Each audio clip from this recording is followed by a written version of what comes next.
Hello students, hope you all are fine. Today we are going to continue our chapter number 1 part 2. Here are some questions which today I am going to discuss, which are related to part 1 circular flow of income. So let us discuss one by one. So these are questions related to stock and flow concept. I have told you that what is stock.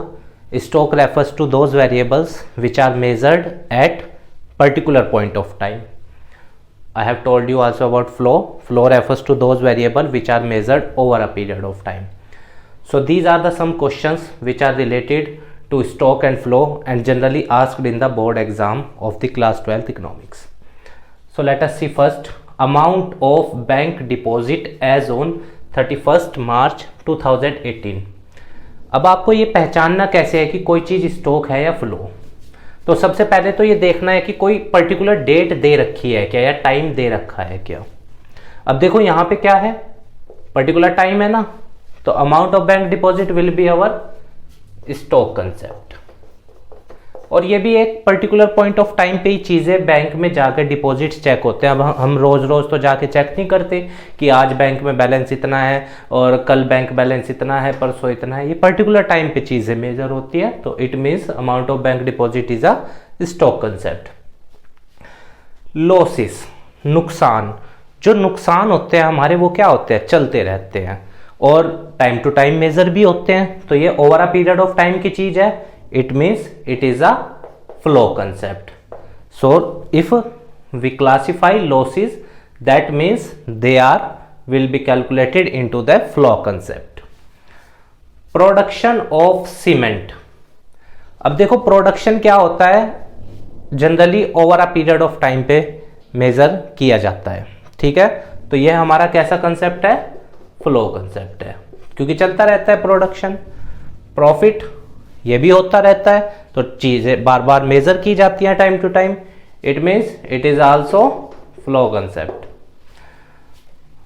Population of India as on 31st March 2018, एक specific time दे रखा है यहाँ पे, जिसका मतलब क्या है, ये हमारा क्या हुआ, stock concept. Particular point of time की बात कर दी ना, तो which means it is a stock concept. Number of illiterate people as on 31st March 2018 को इंडिया के अंदर इतने इलिटरेट पीपल हैं, तो here it is a particular time which means it is stock concept. Savings over a period of time की बात कर रहा है, तो फ्लो कंसेप्ट है, ये हमारी चलती रहती है सेविंग्स, तो it will be flow. National income, देश की इनकम क्या होगी, हमारा फ्लो कंसेप्ट, क्योंकि ये भी क्या होती है, बढ़ती घटती रहती है। पर अगर हम नेशनल वेल्थ की बात करें, याद रखना नेशनल वेल्थ एक स्टॉक कंसेप्ट है, national wealth, because it is measured at particular point of time, which means national wealth is a stock concept. तो उम्मीद है आपको ये समझ में आया होगा। स्टॉक के क्वेश्चंस और फ्लो के क्वेश्चन जनरली एक नंबर में पूछ लेता है, तो आप याद रखना, stock are those variable which are measured at particular point of time and flow are those variable which are measured time to time.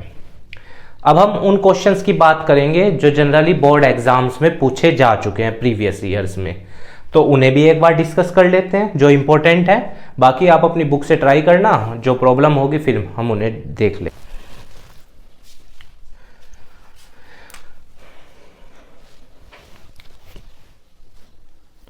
So these are the some questions which are already asked in the board exams of class 12th economics section A macroeconomics, and these are the years in which these questions are particularly asked, and these are the marks.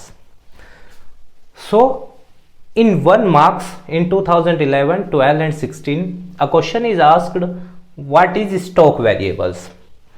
So as I have told you that those variables which are measured at particular point of time, they are called stock variable.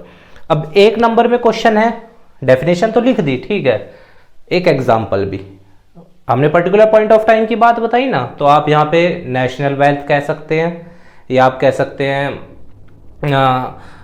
Cell by a firm in a year, that is a stock concept in a year particular time, या population of India as on 31 March 2010, ठीक है, या census कह सकते हैं, particular point of time पे measure होते हैं, जनरली 10 साल बाद, तो stock. Hope you understood this. Define flow variable, CBSE 2011, 12, 16 में ही पूछा गया है 1 नंबर में। तो फ्लो वेरिएबल्स में आप क्या बताओगे? Those variables which are measured over a period of time, या फिर आप लिख सकते हैं टाइम टू टाइम, जिन्हें हम चीजों को बार बार मेजर करते हैं, एक पर्टिकुलर टाइम पे नहीं, बार बार। That are flow, savings, profit, production, national income, various example. खुद से भी बनाना एग्जाम्पल की, और क्या हो सकता है, जैसे number of birth during a year, एक साल के दौरान, that will be flow. Define nominal flow, 1 number का क्वेश्चन है, सीबीएसई सैंपल पेपर 2017 में दिया था। अब देखो, सबसे पहले तो हमें पता होना चाहिए कि नॉमिनल फ्लो किसका दूसरा नाम है, तो that is other name of money flow, ठीक है। पहला तो यहीं से ही टीचर पढ़ के समझ जाएगा कि हाँ, बच्चे को पता है कि भाई नॉमिनल फ्लो किसका दूसरा अदर नेम है, मनी फ्लो का। अब और अच्छा लिखने के लिए हम इसमें क्या लिख सकते हैं, आप ये इस तरह का जो हमने कल बनाया था प्रीवियस क्लास में वो बना सकते हैं। हाउस होल्ड फर्म, इधर से कौन सा पैसा जाता है? कंजप्शन एक्सपेंडिचर,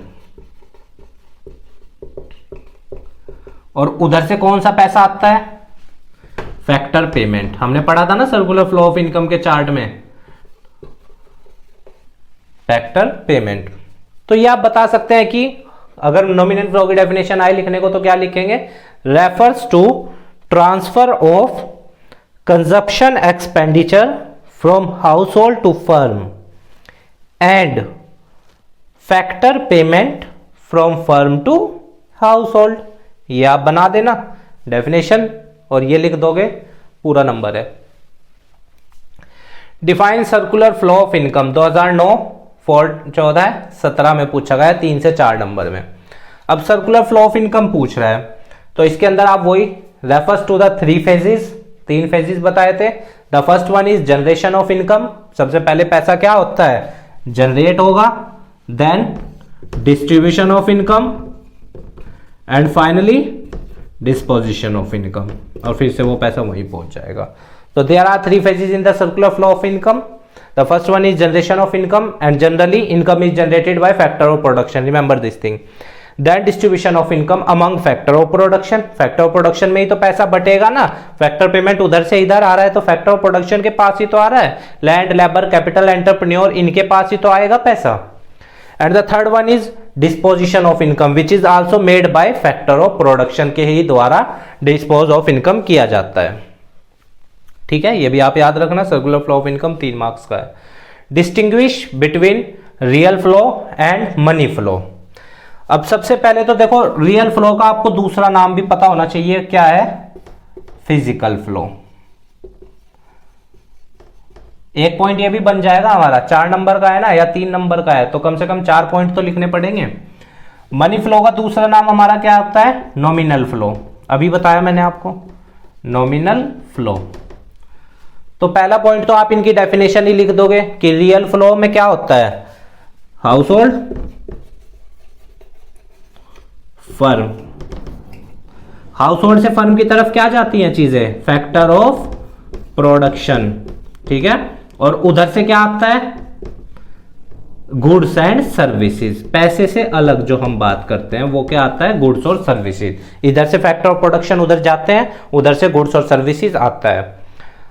और इधर से क्या होता है हमारा? हाउस होल्ड की तरफ से नॉमिनल में क्या लिखोगे? Transfer of consumption expenditure from household to firm and factor payment from firm to household. These are the 2 definitions each of the real flow and money flow।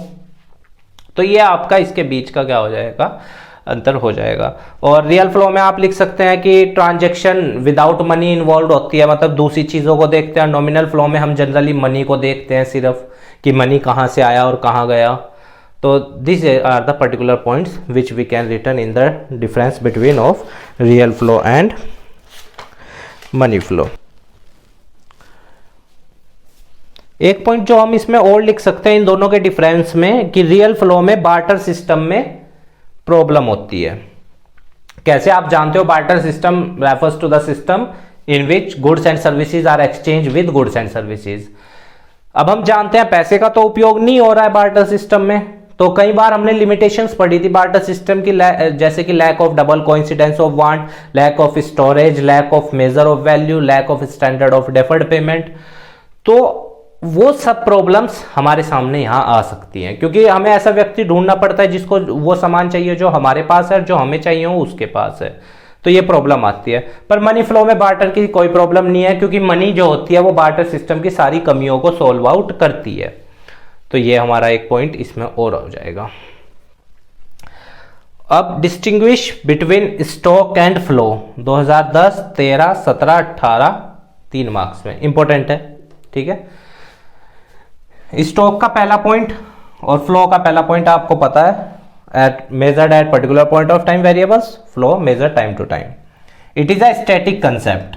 Static क्यों है? क्योंकि चीजें क्या हो रही हैं, एक बार गिन रही है और पर्टिकुलर टाइम पे, तो which means it is a static concept.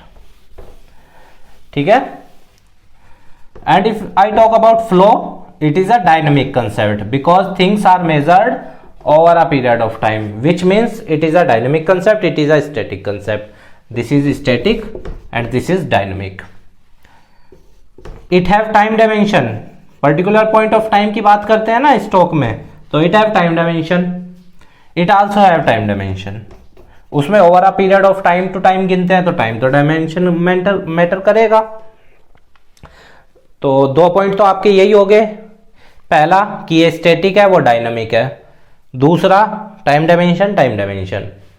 तीसरा पॉइंट डेफिनेशन लिख देना दोनों की कि stock are those variable particular point of time, flow are those variable which are measured over a period of time. 3 point हो गए, पर क्वेश्चन 3 मार्क्स का है तो कम से कम 4 पॉइंट।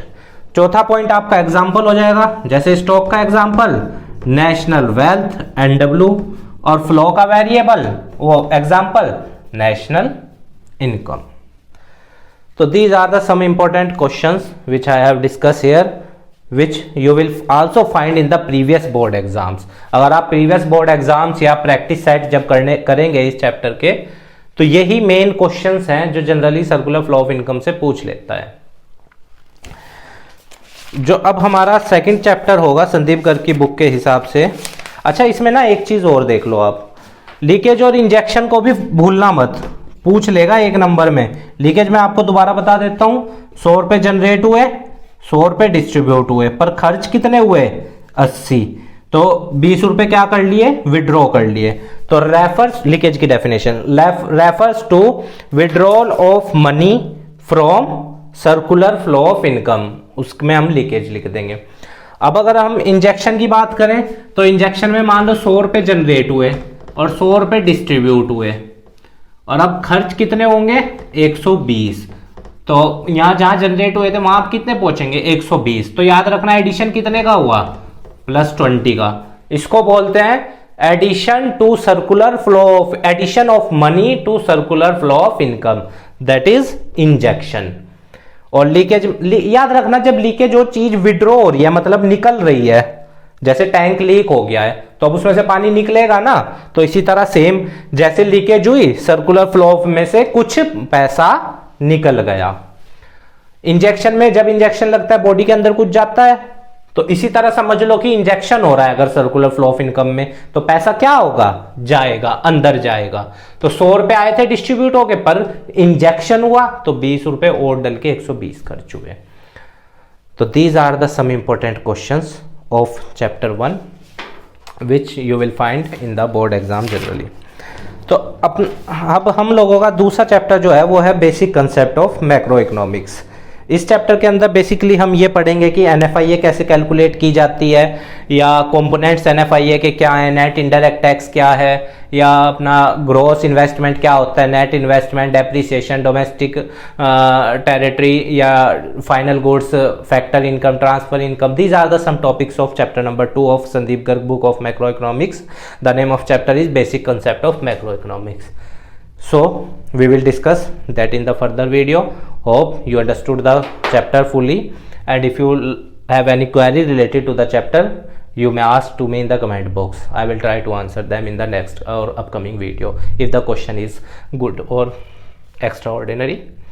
तो आप इन्हें कर लेना, हम अगली वीडियो में मिलेंगे आप लोगों से चैप्टर 2 के साथ। उम्मीद है आपको ये वीडियो पसंद आया होगा। चैनल को सब्सक्राइब कर देना, वीडियो को लाइक कर देना और अपने दोस्तों के साथ शेयर कर देना।